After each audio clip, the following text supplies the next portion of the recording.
Assalamualaikum warahmatullahi wabarakatuh. Bersama lagi dengan Pak B. Kali ini Pak B akan berbagi konten tentang panduan teknis cara budidaya kacang tanah agar hasilnya optimal. Oke, simak video ini sampai selesai.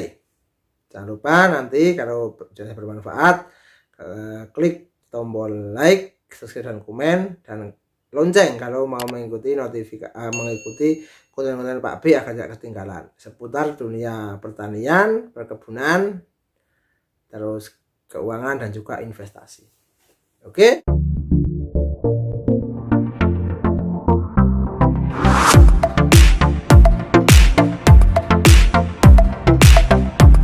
Oke, mari kita mulai. Jadi kacang tanah atau bahasa latinnya adalah Arachis hypogaea. Nah, disebut kacang tanah. Pak, mudah Pak tanya. Iya, sangat mudah, tapi ini adalah panduan teknis. Mungkin bagi pemula yang belum, bagi yang mau betul-betul mau wirausaha di bidang pertanian, ini salah satu panduan untuk budidaya kacang tanah. Kacang tanah itu satu syarat tumbuhnya, saat budidaya kacang tanah secara maksimal dan optimal itu syarat tumbuh adalah curah hujannya sedang, ketinggian daerahnya 50 sampai 500 meter di atas permukaan laut. Lupa kalau di dataran tinggi masih bisa hidup tapi hasilnya kurang maksimal. Tanahnya gembur, subur, gembur, dan banyak mengandung bahan organik. pH-nya 5 sampai 6,3. Jadi mendekati netral. Lebih kecenderung ke asam tapi mendekati netral. Oke, itu adalah syarat tumbuhnya. Sekarang pengolahan tanah. Yang pertama adalah panduan proses yang pertama adalah pengolahan tanah. Tanah dibajak atau dicangkul. Dibajak bisa menggunakan traktor, bisa menggunakan kerbau kalau masih ada, menggunakan sapi ya dan sebagainya. Dicangkul, digemburkan, biar butiran-butiran tanahnya menjadi halus, jangan kadang berungkal gitu ya. Digemburkan, diberi kapur dolomit. Nah, ini rekomendasinya adalah 20 ton per hektar. Tinggal disesuaikan saja, biasanya kita nanam 1000 berarti ya 1 ton kan begitu, 2 ton ya. Kalau 20 ton per hektar kan berarti kalau 1000 atau 10 hektar berarti kan 2 ton kan seperti itu.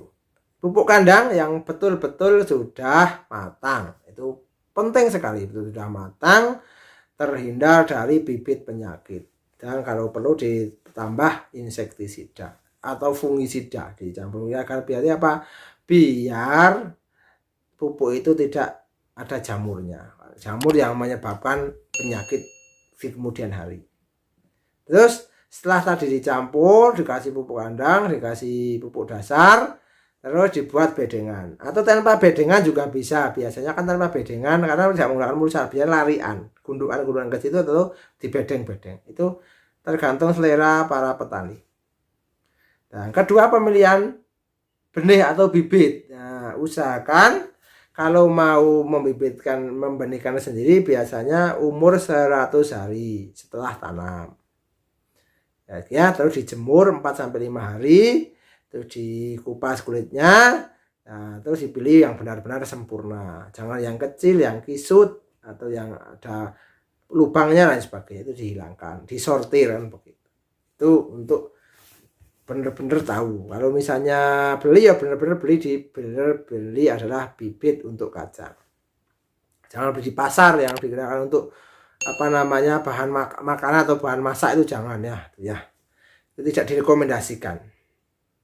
Yang ketiga adalah penanaman. Nah, jarak tanam ideal adalah 25 x 25 cm atau 20 x 30 cm. Tergantung. Ada juga yang lebih rapat lagi, nggak apa-apa. Permasalahan adalah tergantung varietasnya, hibrida atau lokal atau yang. Tapi kalau hibrida biasanya agak gede-gede, nah, seperti itu. Nah, setelah ditanam, biasanya kan ada dua. Jadi ada yang direndam dulu, nanti baru keluar bakal batang, bakal tanaman, bakal ya. Ada juga yang cuman direndam, dikasih fungisida, campurnya terus langsung ditanam. Itu seperti itu. Terus pemeliharaan. Nah, Nah, setelah seperti itu dipelihara. Nah, mulai dipemupukan. Dipupuk mulai 20 hari sampai 75 hari, itu dipupuk mungkin beberapa kali. Kalau misalnya per 20 hari ya nanti hari ke-40 dan hari ke-60 misalnya.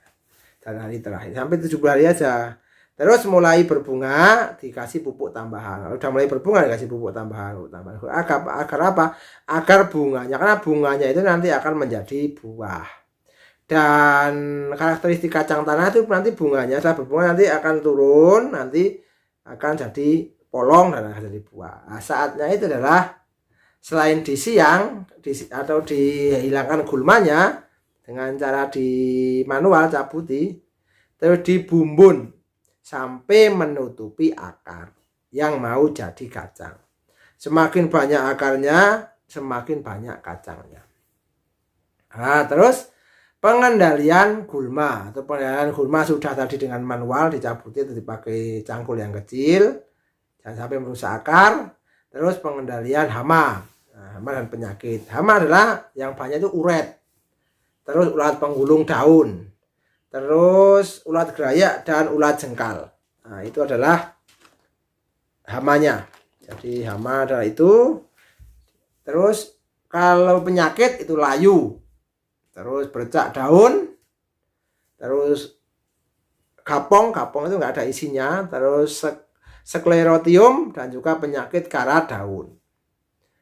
Bagaimana pengendaliannya? Nah, ini pengendalian secara preventif. Preventif itu ya persiapan. Jadi panduan teknis adalah secara preventif untuk mengendalikan hama dan penyakit. Satu, olah tanah dengan baik. Diolah dengan baik, digemburkan terus sampai halus, dikasih dolomit, dikasih pupuk kandang yang matang, bebas dari bibit penyakit. Itu adalah cara preventif pengendalian hama penyakit tadi pada saat awal tadi. Menanam serempak, nanti kalau ada yang tidak tumbuh ya segera disulam biar serempak penanamannya. Penyiangannya intensif, bersihkan gulma secara berkala begitu ya. Terus pergiliran tanaman. Pergiliran tanaman itu ya tadi bisa kacang jagung, terus padi dan sebagainya. Pergiliran tanaman. Biar apa? Biar unsur hara di tanah itu tetap tercukupi dan bibit-bibit penyakit tidak menyerang ke yang kedua kalinya.